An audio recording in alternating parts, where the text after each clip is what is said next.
السلام علیکم ورحمۃ اللہ نحمدہ ونصلی علی رسولہ الکریم اما بعد فاعوذ باللہ من الشیطان الرجیم بسم اللہ الرحمن الرحیم رب اشرح لی صدری ویسر لی امری واحلل عقدۃ من لسانی یفقہوا قولی۔ سورہ الجاثیہ آیت نمبر 19 ہے۔ انہم بے شک وہ لن ہرگز نہیں یغنو کام آئے گا ان کا تجھ کو من اللہ اللہ کے مقابل شیئن کچھ بھی۔ وَإِنَّ الظَّالِمِينَ اور بے شک ظالم لوگ بعضهم ان میں سے بعض اولیاء بعض کے دوست ہیں۔ واللہ ولی المتقین اور اللہ دوست ہے متقی لوگوں کا۔ تو آپ کو یاد ہوگا کہ پچھلی آیات میں ہم نے یہ پڑھا تھا کہ اللہ سبحانہ و تعالیٰ کی طرف سے ہدایت کا سلسلہ جاری رہا، حتیٰ کہ اللہ سبحانہ و تعالیٰ نے بنی اسرائیل کو چنا اور ان کو تمام جہان والوں پر فضیلت دی۔ لیکن کیا ہوا کہ ان کے اندر بغی پیدا ہوئی، اس وجہ سے نہیں کہ ان کے پاس علم نہیں تھا، بلکہ علم آ جانے کے بعد انہوں نے آپس میں اختلاف کیا، اس کی وجہ ان کی سرکشی تھی۔ ٹھیک ہے، تو اس کے بعد امت محمدیہ صلی اللہ علیہ وسلم کو ایک شریعت دی گئی، ایک راستہ بتایا گیا کہ ان کو کیسے اللہ سبحانہ تعالیٰ تک پہنچنا ہے۔ لیکن اس امت میں بھی آپ یہ دیکھیں کہ کیا ہوا، پھر فرقے بازیاں ہو جاتی ہیں نا۔ تو اللہ تعالیٰ نے فرمایا فَاتَّبِعْهَا وَلَا تَتَّبِعْ أَهْوَاءَ الَّذِينَ لَا يَعْلَمُونَ کہ جو شریعت ہم نے اتاری ہے اس کی پیروی کرو۔ آیت نمبر 18 میں ہم نے پڑھا نا کہ جو شریعت اللہ سبحانہ تعالیٰ نے اتاری ہے اس کی پیروی کرو اور ان لوگوں کی پیروی نہ کرو، ان کی خواہشات کی پیروی نہ کرو جو علم نہیں رکھتے، یعنی جو اپنی منمانی خواہشات میں پڑے ہوئے ہیں اور اپنی مرضی کی زندگی گزار رہے ہیں، شریعت پر عمل نہیں کرتے، آپس کی بغی کی وجہ سے اختلافات کا شکار ہیں، ان کی بات نہ مانو، وہ تمہیں اللہ کے مقابل کچھ بھی کام نہیں آ سکیں گے۔ انہم لن یغنوا عنک من اللہ شیئا، وہ اللہ کے مقابل تمہیں کوئی کام نہیں آ سکیں گے۔ اور حال ان کا کیا ہے، وَإِنَّ الظَّالِمِينَ بَعْضُهُمْ أَوْلِيَاءُ بَعْضٍ، بے شک ظالم ان میں سے بعض کے دوست ہیں، یعنی ان کا حال تو کیا ہے کہ بعض ظالم بعض کے دوست ہیں۔ تو یہاں پر یہ بات سمجھنے کی ہے کہ مثال کے طور پر ظلم کرنے والے مختلف طرح کے ہیں، اور سب سے بڑا ظلم تو شرک ہے۔ کوئی اہل کتاب ہو کے شرک کر رہا ہے اور کوئی مشرک ہو کے شرک میں پڑا ہوا ہے، ٹھیک ہے۔ اور حالت کیا ہے کہ ان کے آپس میں بھی اختلافات ہوتے ہیں، لیکن جب حق کی باری آتی ہے، یہ حق کے سامنے آتے ہیں تو یہ سب اکٹھے ہو جاتے ہیں، ایک گروپ بن جاتے ہیں، ٹھیک ہے۔ دنیا میں آپ یہ دیکھتے ہیں نا کہ اوورآل آپ کو کیا نظر آتا ہے کہ ساری ہی اقوام، سارے ہی مذاہب اسلام ہی کے خلاف ہیں، حق کے ہی خلاف ہیں۔ اور ادروائز اگر ان کو انڈیویجولی دیکھا جائے، انفرادی طور پر دیکھا جائے، تو ہم دیکھتے ہیں کہ ان کے آپس کے مختلف اختلافات ہو سکتے ہیں، لیکن جب وہ مسلمانوں کے مقابل آتے ہیں تو ایک الائنس بن جاتے ہیں۔ تو اللہ تعالیٰ نے یہاں پر اس بات کی نشاندہی فرما دی ہے کہ بے شک بعض ظالم بعض کے دوست ہیں۔ اب مسلمانوں کو اس بات سے نہیں گھبرانا چاہیے، ٹھیک ہے، کہ اللہ تعالیٰ نے فرما دیا کہ اگر آپ ان میں سے کسی ایک کی حمایت کر بھی دیں گے تو یہ اللہ کے مقابل آپ کے کسی کام نہیں آ سکیں گے، ٹھیک ہے۔ اور آخرت میں کیا ہوگا، یہ اپنے ہی گمراہیوں کے عذاب میں مبتلا ہوں گے، کسی کے کام کیا آئیں گے۔ تو مومن کو جان لینا چاہیے کہ واللہ ولی المتقین، اور اللہ ہی متقین کا دوست ہے۔ اللہ سبحانہ تعالیٰ ہمارا ساتھی ہے، وہ ہمارے کام بنانے والا ہے۔ تو جو اللہ کا فرما بردار ہوتا ہے، اللہ سے ڈرتا ہے، تو اللہ تعالیٰ اس کا حامی اور ناصر ہو جاتا ہے، ان کے سب کام سیدھے کر دیتا ہے، اور ایسی کارسازی اور ایسی مدد اللہ تعالیٰ فراہم کرتے ہیں کہ آخرت میں بھی یہ برقرار رہتی ہے، اور اصل مدد تو ہمیں وہیں پر ہی چاہیے نا، ٹھیک ہے، دنیا میں بھی ہاں چاہیے اور آخرت میں بھی۔ پھر اس کے بعد فرمایا حاذا، یہ بصائر نشانیاں ہیں، روشن نشانیاں ہیں، للناس لوگوں کے لیے، وہدن اور رحمت ہے، ہدایت ہے، ورحمت اور رحمت ہے، لقوم یوقنون اس قوم کے لیے جو یقین رکھتی ہو۔ تو یہ بصیرت کی نشانیاں ہیں سب لوگوں کے لیے، اور ہدایت اور رحمت ان لوگوں کے لیے جو یقین لائیں۔ تو اب اس قرآن کے ذریعے جو رہنمائی فرمائی گئی ہے، تو اس میں ایسی باتیں ہیں، بصائر ہوتا ہے دراصل ایسی چیزیں جو دلوں کی رہنمائی کرتی ہیں، جو دلوں سے حقیقتیں نظر آنا شروع ہو جاتی ہیں، ٹھیک ہے۔ ایک تو ہوتا ہے نا ابصار، آنکھوں کی آنکھوں سے نظر آنا، ایک ہوتے ہیں بصائر یعنی دلوں کی نگاہیں۔ تو لوگوں کے لیے اللہ تعالیٰ نے بصیرت افروز نشانیاں اتاری، یعنی ایسی نشانیاں جو انسان کے دل کو کھول دیں اور اس کو حقیقت سجھا دیں۔ ویسے تو آپ یہ دیکھیں کہ یہ جو سارے ہمارے عقائد ہیں ایمان کے، یہ کیا ہے، ہمیں نظر تو نہیں آتے نا، ٹھیک ہے۔ تو یہ سب کچھ کیا ہے، یہ دل کی آنکھوں سے ہی نظر آنا شروع ہو جاتا ہے نا، کہ جب انسان غور و فکر کرتا ہے تو وہ اس حقیقت کو پا لیتا ہے کہ اس کائنات کا کوئی رب ہے، اور جب وہ مزید غور و فکر کرتا ہے تو اس حقیقت کو پا لیتا ہے کہ وہ رب وحدہ لا شریک ہے، اور پھر جب آپ مزید غور و فکر کرتے ہیں تو آپ کو یہ بات سمجھ آتی ہے کہ جس رب نے اتنے نظم و ضبط کے ساتھ یہ نظام چلا دیا، وہ اس کو ایسے ٹھپ نہیں کر دے گا، بلکہ ایک دن آئے گا، یعنی قیامت کا دن، جب اچھے اور برے عمل کرنے والوں کو ان کی جزا دی جائے گی۔ تو یہ دراصل بصائر ہیں جو لوگوں کے لیے واضح کر دیے گئے، اور ان میں ہدایت اور رحمت ہے، لیکن کس کے لیے؟ جو یقین لانے والے ہیں، ٹھیک ہے، جو وہی لوگ اس سے فائدہ اٹھاتے ہیں جو یہ یقین کر لیتے ہیں کہ یہ قرآن ان کے رب کی طرف سے نازل شدہ ہے۔ تو ایسے ہی لوگ ہیں کہ جن کی زندگی بھی سنور جاتی ہے اور ان کی آخرت بھی سنور جائے گی، ٹھیک ہے۔ تو اللہ تعالیٰ کی رحمت کا پہلو ہے کہ اس نے ہمیں دنیا میں بے بیچار و مددگار نہیں چھوڑا، بلکہ اخروی زندگی کی فلاح و نجات کا راستہ بتا دیا، ٹھیک ہے۔ اور پھر صرف یہی نہیں کہ آخرت کی زندگی کامیابی میں ہوگی، بلکہ دنیا میں کس طرح زندگی گزارنی ہے، اس دنیا میں پرامن رہنا کیسے ہے، اس کے اصول بھی اللہ سبحانہ وتعالیٰ نے مرتب فرما دیے۔ تو آپ یہ دیکھیں کہ اگر لوگ آپس کی بحثوں کو اور اس بات کو چھوڑ کر کے اللہ ہی سچا رب ہے، یعنی ان بحثوں میں نہ پڑیں اور اللہ کو مان جائیں کہ اللہ ہی سچا رب ہے اور اس کے احکامات پر عمل کریں، تو واقعی زندگی بھی جو ہے وہ جنت کا ایک گہوارہ بن جائے، ٹھیک ہے۔ سبحان اللہ، کہ اللہ سبحانہ تعالیٰ نے زندگی گزارنے کے لیے بھی ایسے ایسے اصول ہمارے لیے مرتب فرما دیے ہیں کہ انسانیت اگر ریسرچ کرتی بھی رہے تو وہ حاصل نہیں کر سکتی، لیکن اس پہ کس کا کیا ایمان ہوتا ہے؟ وہ جو یقین لے آتے ہیں۔ پھر اس کے اگلی آیت میں فرمایا ام حسب الذین اجترحوا السیئات، کیا سمجھ لیا ہے ان لوگوں نے جنہوں نے کمائیاں کی برائیاں، یعنی جنہوں نے برے اعمال کیے، ان نجعلہم، کہ ہم کر دیں گے ان کو کالذین، مانند ان لوگوں کے آمنو جو ایمان لائے، وعملوا الصالحات، اور انہوں نے عمل کیے نیک، سواء برابر ہے، محیاہم ان کا جینا، و مماتہم اور ان کا مرنا، ساء ما یحکمون، کتنا برا ہے جو وہ فیصلہ کر رہے ہیں۔ تو اللہ تعالیٰ فرما رہے ہیں کہ اب وہ لوگ جنہوں نے برائیوں کا ارتکاب کیا ہے وہ یہ سمجھے بیٹھے ہیں کہ ہم انہیں اور ایمان لا کر نیک عمل کرنے والوں کو ایک جیسا کر دیں گے، کہ ان کا جینا اور مرنا یکساں ہو جائے گا۔ سمجھ آ رہی ہے بات کی؟ یعنی آپ یہ دیکھیں کہ یہ دراصل بات کس کی جا رہی ہے؟ وہ لوگ جو ایمان نہیں لاتے، اور وہ کیسی باتیں کرتے ہیں کہ کوئی روز آخرت نہیں آئے گی جب اچھے اور برے اعمال کا بدلہ دیا جائے، اور اسی لیے تو ویسی زندگیاں گزارتے ہیں کہ کوئی ان کو خطرہ نہیں ہے، بے خوف و خطر ہو کر، بے لگام ہو کر جو چاہتے ہیں وہ کرتے ہیں، دوسروں کے حقوق پامال کرتے ہیں، اللہ کے حقوق کے درپے ہوتے ہیں، انہیں صرف اپنا ہی مفاد نظر آتا ہے، انہیں صرف دنیا کا ہی فائدہ مطلوب ہوتا ہے، آخرت کی طرف سے تو ان کی آنکھیں ہی بند ہوتی ہیں۔ جس بصیرت کا بھی پیچھے ذکر آیا نا، وہ تو ان کو نصیب ہی نہیں ہوئی۔ تو دنیا کی یہ جو آنکھیں دی گئی ہیں یہ کیا دیکھتی ہیں؟ تو صرف دنیا دیکھتی ہیں۔ تو ایسے ہی لوگوں سے یہ سوال کیا جا رہا ہے کہ تم یہ سمجھتے ہو کہ وہ لوگ جنہوں نے دنیا میں بری کمائیاں کیں، اور دوسری طرف وہ لوگ جنہوں نے ایمان لا کر عمل صالح کیے، یہ سب مر کر مٹی ہو جائیں گے، ان کا جینا مرنا برابر ہو جائے گا؟ ٹھیک ہے، یہ کیسا انصاف ہے جو تم اللہ تعالیٰ کے بارے میں کرتے ہو کہ سارے جہانوں کے عالم کے رب سے تم یہ توقع کرتے ہو کہ ویسی بے انصافی کرے گا؟ سا ما یحکمون، کتنا برا تمہارا حکم ہے، کیسا برا تمہارا گمان ہے اللہ کے بارے میں جو تم لگاتے ہو۔ اور واقعی آپ یہ دیکھیں کہ انسان اگر عقل سے سوچے تو حقیقتاً برائیاں کمانے والوں کا اور ایمان اور عمل صالح کرنے والوں کا جینا مرنا ایک جیسا نہیں ہو سکتا۔ اللہ تعالیٰ کے فرما بردار بندوں کو تو حیات طیبہ نصیب ہوتی ہے، لوگ ان کی عزت کرتے ہیں، ان کی راست بازی پر اعتماد کرتے ہیں، یہی وہ لوگ ہیں جن کو دنیا کی زندگی میں سکھ اور چین نصیب ہوتا ہے، ان کا دل مطمئن رہتا ہے۔ اس کے برعکس آپ یہ دیکھیں کہ یہ جو فریب کار ہوتے ہیں، چور ڈاکو زانی شراب خور ہوتے ہیں، یہ دیکھنے میں تو لگتا ہے کہ جیسے مترفین ہیں، آسائشوں میں پلے بڑھے ہیں، لیکن ان کو کبھی حقیقی مسرت حاصل نہیں ہوتی، لوگوں میں بھی ان کی کوئی عزت نہیں ہوتی، لوگ ان سے اپنی جان کے اور مال کے یا عزت کے خوف سے ان کی عزت تو کرتے ہیں، لیکن لوگوں میں یہ لوگ بدنام ہوتے ہیں۔ اور ایسے ہی لوگ ہیں کہ جن کے ضمیر بھی ان کو ملامت کرتے رہتے ہیں، اور ضمیر کی یہ وہی چبھن ہے نا کہ بعض اوقات ان میں سے کتنے ہی ایسے ہیں جو دوسروں کو قتل کرتے ہیں یا خود ہی خودکشی کر بیٹھتے ہیں، اور پھر بھی ان کو کہیں چین نہیں آتا، ڈپریشنز اور ایسی بیماریاں ہیں جو آج ہم دیکھتے ہیں۔ تو کیونکہ کوئی شخص دل سے ان کی کبھی عزت بھی نہیں کر رہا ہوتا، نہ ان کو عزت میسر ہے، نہ ان کو چین کا کھانا میسر ہے، اور پھر یہ کہ ظاہر ہے دنیا میں بھی ایک پکڑ کا انتظام تو ہے نا، تو ایسے لوگوں کو مقدمات کا، حکومت کا ڈر بھی لگا رہتا ہے۔ تو غرض یہ کہ بدکاروں کی تو زندگی بھی بے چینیوں اور تلخیوں میں ہی گزرتی ہے۔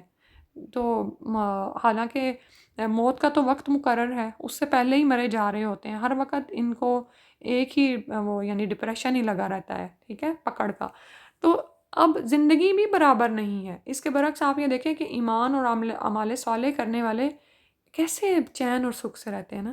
یعنی سلف صالحین کچھ ایسے تھے کہ کہتے تھے کہ اگر ان بادشاہوں کو پتہ چل جائے کہ ہمارے دلوں میں کیسا اطمینان ہے تو یہ وہ اطمینان حاصل کرنے کے لیے جنگ کریں، ٹھیک ہے۔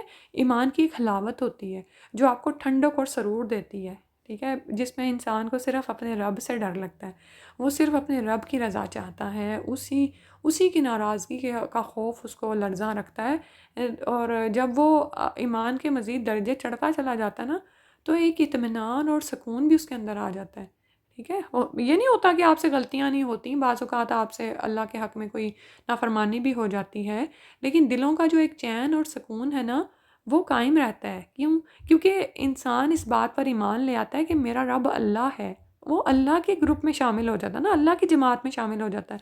تو جماعت میں آپ دیکھتے ہیں کہ بعض اوقات کسی ایک فرد سے کوئی کمی بیشی ہو جاتی ہے، لیکن ہے تو وہ جماعت کا حصہ نا، وہ جماعت سے وفادار ہے۔ تو ایسے لوگ جو حق سے وفادار ہوتے ہیں نا ان کی زندگیوں کو اللہ تعالیٰ سکون سے بھر دیتے ہیں۔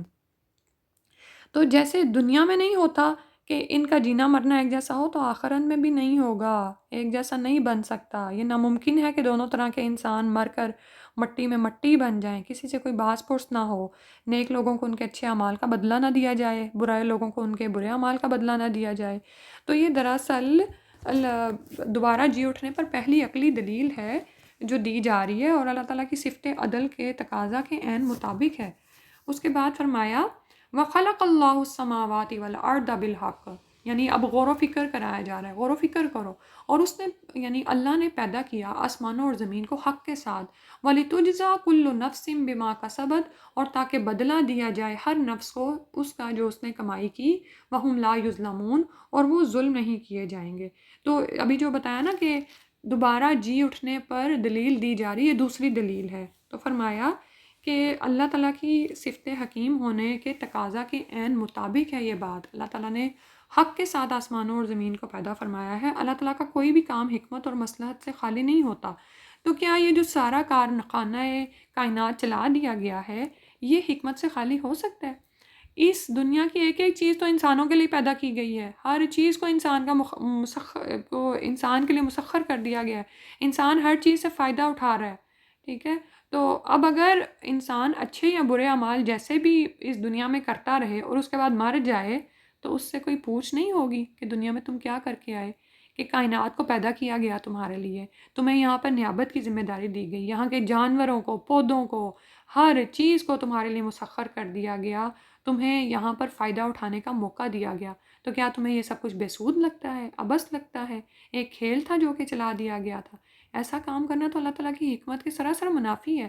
اس پر تو ہماری عقل بھی یعنی ہمیں لان تان ہی کرے کہ اگر ہم اس دیکھیں اللہ تعالیٰ کی تو بات یہاں پہ بتائی جا رہی نا، دنیا میں ہی آپ یہ دیکھیں کہ اگر آپ کسی شخص کے پاس جائیں اور وہ آپ کو پیرس کی ٹکٹ دے اور وہ آپ کو کہے کہ جاؤ گھومو پھرو، ہوٹلوں میں رہو، کھاؤ پیو، آزادی ہے تمہیں، تو کیا آپ اس کو پوچھیں گے نہیں کہ کس کام کے لیے؟ اور پھر جب آپ یہ سب کچھ کر کے آئیں گے اور وہ آپ کا پوچھے گا نہیں کہ میرا وہ کام کیوں نہیں کیا، ٹھیک ہے۔ تو اللہ سبحانہ و تعالیٰ کیا فرما رہے ہیں کہ یعنی یہ سب کچھ حق کے ساتھ پیدا کیا گیا، اور کیوں؟ تاکہ ہر نفس کو اس کی کمائی کا بدلہ ملے، اور بدلہ بھی ایسا ملے گا کہ جس میں نہ تو ذرا بیشی ہوگی اور نہ ہی کمی ہوگی، کوئی کمی بیشی نہیں ہوگی۔ پھر اگلی آیت میں فرمایا افرائیتا، کیا تو نے دیکھا، من جس نے اتخذ بنا لیا الہہ اپنی خواہش کو، الہہ اپنا الہ، ہواہ اپنی خواہش کو، وَأَضَلَّهُ اللَّهُ اور بھٹکا دیا اس کو اللہ نے، علی علم، علم کی وجہ سے، وختم اور مہر یعنی علم کے باوجود، وختم اور مہر کر دی، علی سمعہ اس کی سماعت پر یعنی اس کے کان پر، وقلبہ اور اس کے دل پر، وجعل اور اس نے ڈال دیا، علی بصرہ اس کے آنکھ پر، غشاوہ ایک پردہ، فمن تو کون ہے یہدیہ جو ہدایت دے اس کو، من بعد اللہ اللہ کے بعد، افلا تذکرون کیا تم غور و فکر نہیں کرتے، تم نصیحت نہیں پکڑتے۔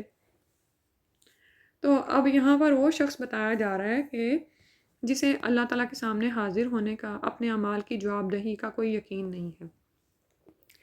ایسا شخص اللہ کو تو نہیں مانتا، اللہ سے نہیں ڈرتا، اللہ سے خوف نہیں کھاتا. وہ کیا کرتا ہے؟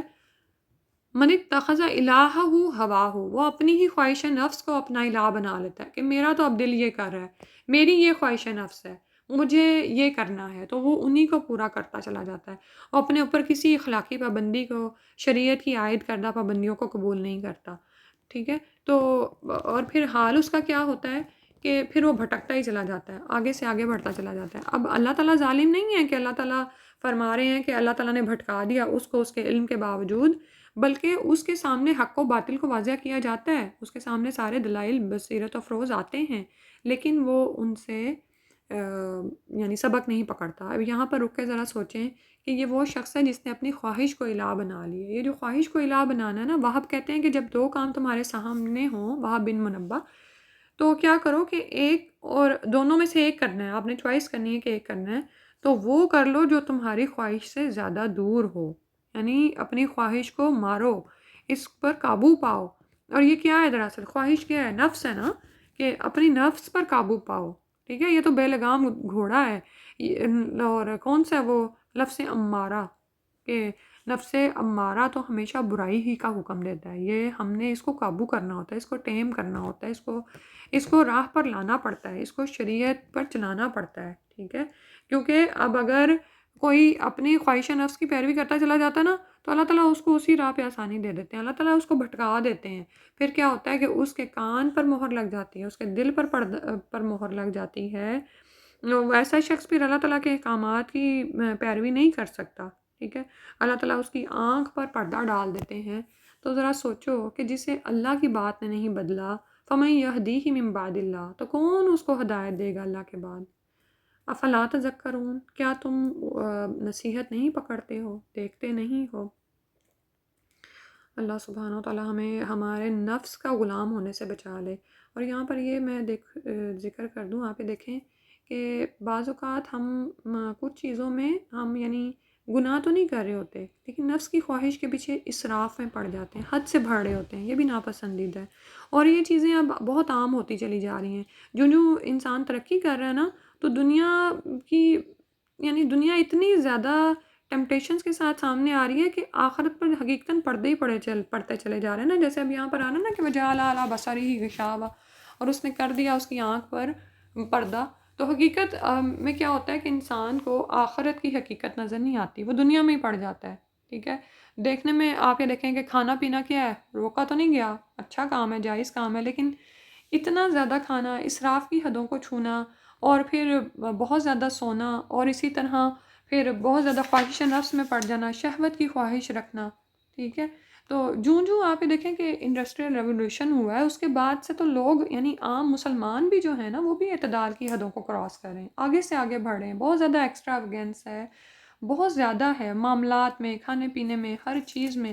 اور پھر جب آپ اگلی نسلوں کو، مسلمانوں کے بچوں کو لے لیں، جب ہم ان کو سمجھانے کی کوشش کرتے ہیں تو وہ کیا کہتے ہیں کہ نہیں یہ کوئی نہیں، یہ تو اتنا تو ہم کر ہی سکتے ہیں، یہ تو جائز ہے. ٹھیک ہے.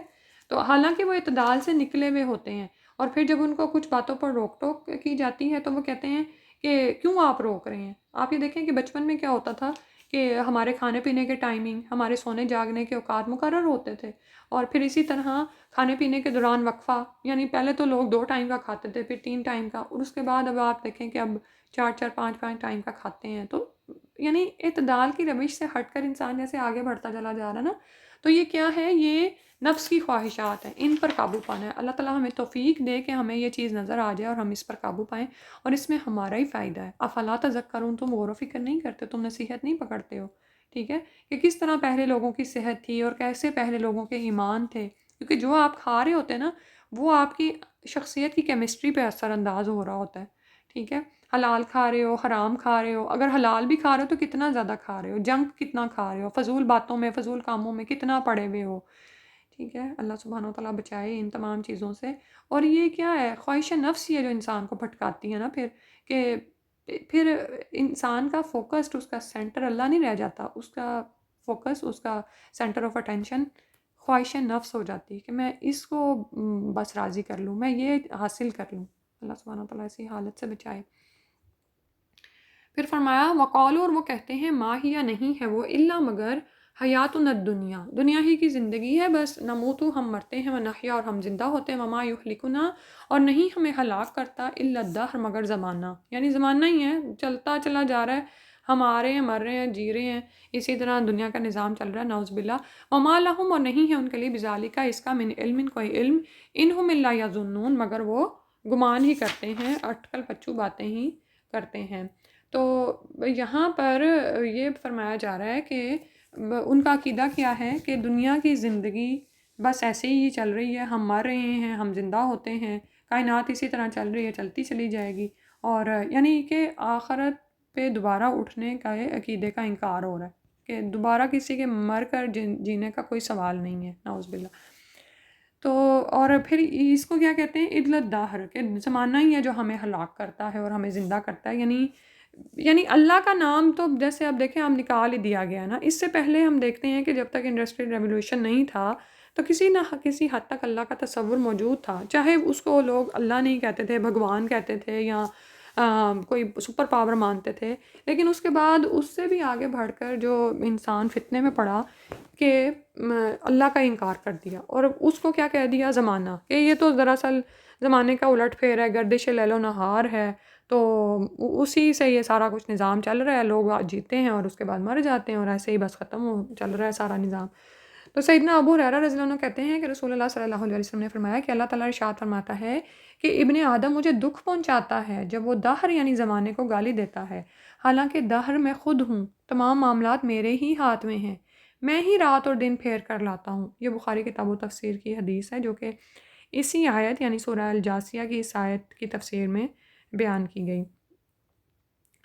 تو اللہ معاف کرے، مسلمان گھرانوں میں ایسے بچے ہیں کہ جو کہ اللہ سے باغی ہو گئے، اللہ کو نہیں مانتے ہیں، وہ دہریے ہو گئے، یعنی ایتھیسٹ بنتے چلے جا رہے ہیں۔ اللہ سبحانہ و تعالیٰ اس سے معاف فرمائے اور ہمیں اپنی نسلوں کی بہترین تربیت کرنے کی توفیق عطا فرما دے۔ اللہ تعالیٰ توفیق دے دے، ہمیں بچا لیں ایسے گمان سے۔ تو اللہ تعالیٰ کہہ رہے ہیں ان کو اس چیز کا کوئی علم نہیں ہے، بس ایسے ہی گمان کی باتیں کر رہے ہیں، گمان سے یہ باتیں کرتے چلے جا رہے ہیں۔ اور آپ یہ دیکھیں کہ دراصل یہ لوگ کس بات پر ایمان نہیں لانا چاہتے کہ مرنے کے بعد کوئی زندگی ہے۔ اگر وہ اس بات کو مان جائیں کہ مرنے کے بعد کوئی زندگی ہے تو پھر کیا کرنا پڑے گا، لامحالہ ان کو اپنا عمل تبدیل کرنا پڑے گا۔ تو وہ خود کو ایسی فریب خوردگی میں مبتلا رکھتے ہیں کہ نہیں، کوئی نہیں، قیامت نہیں آنی، کس نے دیکھی قیامت، کون سا ابھی تک کوئی مردہ اٹھ کر آ گیا، ٹھیک ہے۔ تو پھر وہ کیا کرتے ہیں کہ کہتے ہیں کہ اچھا زمانہ لوگوں کو ہلاک کرتا ہے، وہ جیتے ہیں اور زندہ ہوتے ہیں اور مرتے ہیں، اور بس یہ ایسے ہی معاملہ چلا جائے گا، چلتا چلا جائے گا۔ چاہتے وہ کیا ہیں کہ اپنے برے اعمال میں پڑے ہی رہیں، انہم الا یظنون، ان باتوں کی ان کے پاس کوئی حقیقت نہیں ہے، کوئی علم نہیں ہے، کوئی سند نہیں ہے۔ پھر اس کے بعد فرمایا وَإِذَا تُتْلَىٰ عَلَيْهِمْ آیاتنا، اور جب تلاوت کی جاتی ہیں ان پر ہماری آیات، بینات روشن، ما کان حجتہم، نہیں ہوتی ہے ان کی حجت، الا مگر ان کے قالو، وہ کہتے ہیں اتو لے آؤ بآبائنا، ہمارے آباء و اجداد کو، ان کنتم صادقین، اگر تم ہو سچے۔ تو جب ہماری واضح آیات انہیں سنائی جاتی ہیں تو ان کے پاس اس کے علاوہ کوئی حجت نہیں ہوتی، کہ کہتے ہیں کہ اچھا ہمارے جو پہلے باپ دادا فوت ہو گئے ہیں ان کو اٹھا کے لے آؤ اگر تم سچے ہو، ٹھیک ہے، کسی کو زندہ کر کے دکھا دو تاکہ ہمیں یقین آ جائے کہ تم جو دعویٰ کرتے ہو وہ سچ ہوگا۔ تو حالانکہ ایسا دعویٰ تو پیغمبروں نے کبھی کیا ہی نہیں، پیغمبر تو یہ فرماتے ہیں کہ قیامت کے بعد اللہ تعالیٰ تمام انسانوں کو ازسر نو زندہ کرے گا، یہ نہیں کہ قیامت سے پہلے بھی وقتاً فوقتاً مردے زندہ ہو کر دکھائے جاتے رہیں گے، ٹھیک ہے۔ تو لیکن جب انسان نے ماننا نہیں ہوتا تو وہ کوئی نہ کوئی حجت نکال لیتا ہے۔ پھر اس کے بعد فرمایا قل، کہہ دیجئے اللہ یحییکم، اللہ ہی ہے جو زندہ کرتا ہے تم کو، ثم پھر یمیتکم، وہ موت دے گا تم کو، ثم پھر یجمعکم، تم جمع کیے جاؤ گے، الی یوم القیامت، قیامت کے دن، لا ریب فیہ، جس میں کوئی شک نہیں، ولکن، لیکن اکثر الناس، اکثر لوگ، لا یعلمون، وہ علم نہیں رکھتے۔ تو اے نبی صلی اللہ علیہ وسلم ان سے کہو کہ اللہ ہی تمہیں زندگی بخشتا ہے، پھر وہی تمہیں موت دیتا ہے، پھر وہی تم کو اس قیامت کے دن جمع کرے گا جس کے آنے میں کوئی شک نہیں، مگر اکثر لوگ نہیں جانتے۔ یعنی اللہ سبحانہ و تعالیٰ تمہیں الگ الگ زندہ نہیں کرے گا کہ کچھ لوگوں کو ایک وقت میں زندہ کیا، دوسروں کو کسی اور وقت میں، بلکہ اللہ ہی زندگی دیتا ہے تم کو، پھر وہ موت دے گا، پھر تم سب کو اگلے پچھلوں کو ایک وقت میں زندہ کر کے جمع کر دے گا، اور وہ وقوع اور وہ سب کچھ قیامت کے دن ہوگا، اور اس میں کوئی شک نہیں ہے، یعنی اس کے پروف میں کوئی شک نہیں کہ تم اس کے لیے اب اس طرح کی چیزیں مانگتے ہو کہ ابھی مردے زندہ ہو کے تمہیں دکھا دیے جائیں. تو لیکن ساتھ ہی فرمایا ولیکن اکثر الناس لا یعلمون، کہ اکثر لوگ ہیں وہ اس کا انکار ہی کرتے ہیں. ٹھیک ہے، آخرت کا انکار کرتے ہیں، دھوکے میں پڑے ہوئے ہیں اور کتنا اپنا نقصان کر چکے ہیں، علم ہی نہیں رکھتے. نعوذ باللہ من ذالک. تو یہاں تک انشاءاللہ تلاوت سنتے ہیں آیت نمبر 19 سے آنورڈ.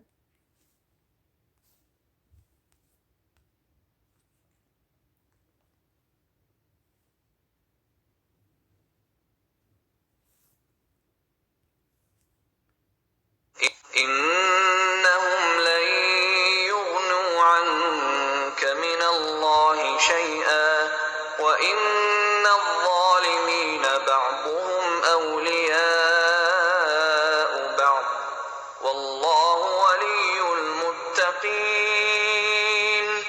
هذا بصائر للناس وهدى ورحمة لقوم